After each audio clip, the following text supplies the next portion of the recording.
So far, your assessment as vice chair of the Senate Blue Ribbon investigation into the anomalous flood control projects.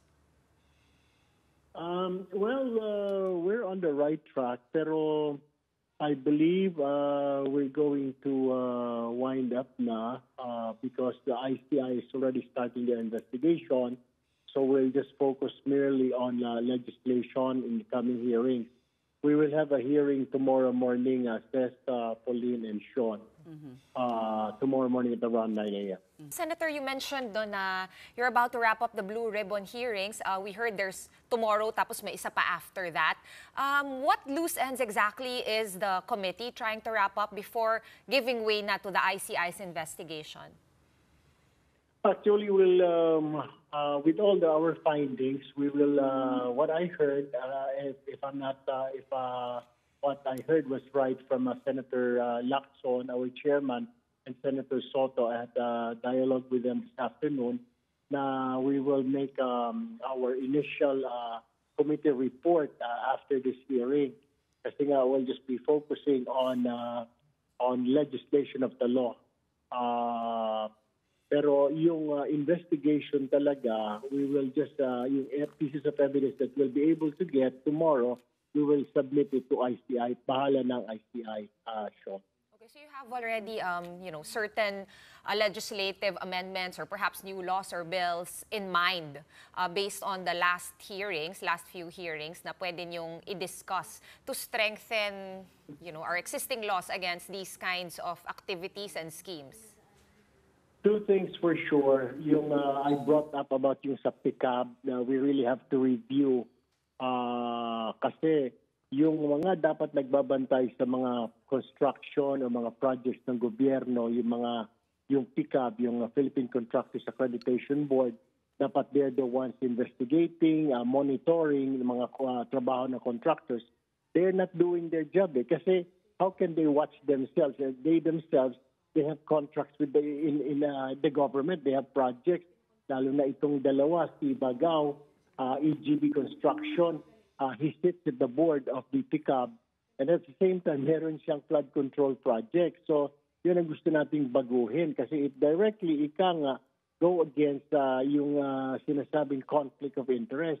Yung second na dapat ayusin din yung sa NEP, na dapat politicians will not be allowed anymore to dip their fingers or to make pakialam dito sa creation or formulation or paggawa ng net expenditure program because that is the budget of the president. Bakit makikialam ang politiko dyan? Kasi we found out dito sa 2025 NEP, we found out na dito pa lang nakialam na yung mga politiko. Dapat, kung may insert ka, dapat sa second reading na sa House or hindi kaya sa Senate, dapat doon maglagay ng mga yung mga projects na gusto mong pagawin doon sa district mo, hindi doon sa NEP because that's the president's budget.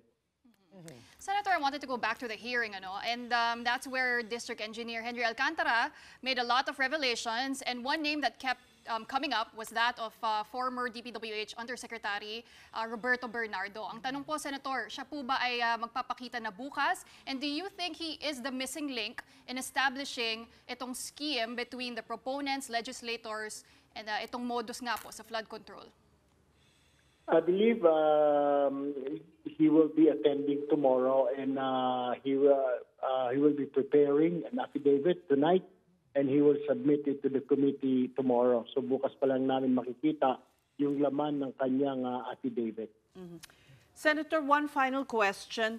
Are you, from me, two of your colleagues will be facing charges. The NBI is set to file cases against them. What should the Senate do? Should the Senate ask them to go on leave while they're facing these cases? What is your thinking on this?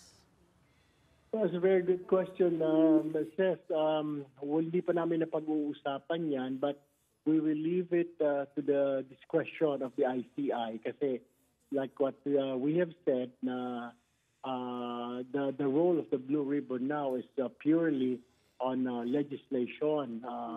not on prosecution, not looking for pieces of evidence. Medyo natalisod lang namin yung itong mga pieces of evidence na isiniwalat nila Alcantara, nila Bryce against two of our companions, I mean not companions, but two senators. So, we will leave it to the ICI kung anong decision nila, kung they will be requesting na they will be suspended, then we don't have a choice siguro. So, but still, we are in the legislative, we are not under the executive. So I really am not very sure, says I don't want to make conclusions at this point because I am a neophyte. I will, but that's a good question. I'll The reason I probably ask, the Senate Senator, President.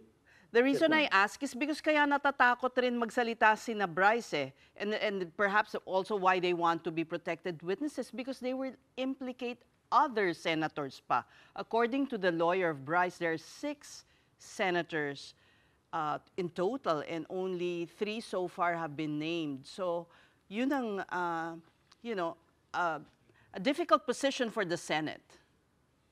Yeah, kaya nga when I was asked last week, sabi ko nga kung okay sa akin ang ICI na lang mag-imbestiga, parang ika nga, siyempre mga tao, they will think na, kami kasama niyo yan eh, bakit hindi niyo ma-imbestigahan niyo? True enough, Moises, kasi kahit yung Congress, kasi may pinatawag kaming parliamentary courtesy, hindi namin mapakatawag yung mga congressman na kahit nabanggitin ni Bryce yan sa harap namin kasi nga may yung tinatawag natin parliamentary courtesy. So, ang sa akin, mabuti nga nandiyan yung ICI and then we will just leave it to the ICI. Tapos kami naman, is lahat ng mga pieces of evidence namin, turn over na namin sa ICI. Tapos, I believe wala na silang excuse ngayon dahil meron na silang, they're under custody of the Department of Justice. Siguro, it's high time na they will have to spill the beans na yung kung sino pa mga alam nila, kung sinasabi na 6 more senators, then so be it. Wala tayong magagawa, Mr.